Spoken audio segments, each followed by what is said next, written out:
अहम खबर कराची से। पीपल्स पार्टी में इंतखाबी सरगर्मियां शुरू। पार्टी की जानिब से टिकट हासिल करने की भागदौड़ के लिए उम्मीदवार मैदान में आ गए। सबसे ज्यादा टिकट के उम्मीदवार PS 85 में दिखाई दे रहे हैं।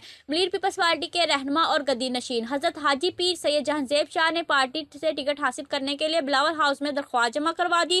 पाकिस्तान पीपल्स पार्टी के रहनुमा सैयद जहांजेब शाह PS 85 के इंतहाई मजबूत उम्मीदवार बताए जा रहे हैं। सैयद जहांजेब शाह पीपल्स पार्टी के अलावा लीड के मुख्तलिफ इलाकों में अपने मुरीदों का जाती वोट भी रखते हैं। गुज़िश्ता बल्दियाती इंतखाबात में सैयद जहांजेब शाह पीपल्स पार्टी का टिकट न मिलने पर यूनियन काउंसलर सालेह मोहम्मद घोर से अपने पूरे पैनल समेत आज़ाद उम्मीदवार की हैसियत से सामने आए थे। इंतहाई बाअसर और मजबूत उम्मीदवार समझते हुए पाकिस्तान पीपल्स पार्टी जिला अमीर की क़यादत ने अपनी पूरी तक़व्वत लगाकर पीपल्स पार्टी के उम्मीदवारों के मद्दे मुकाबिल सैयद जहांजेब शाह को दस्तबरदार करवाया था। आइंदा आम इंतखाबात में सैयद जहांजेब शाह अपने सूबाई हल्के PS 85 से इंतखाब लड़ने के लिए पाकिस्तान पीपल्स पार्टी के मरकजी सेक्रेटरीट में दरख्वास्त जमा करवा दी। हिमायती न्यूज़ से अहमदीन हिमायती की रिपोर्ट। मज़ीद खबरों के लिए देखते रहें हिमायती न्यूज़ HD।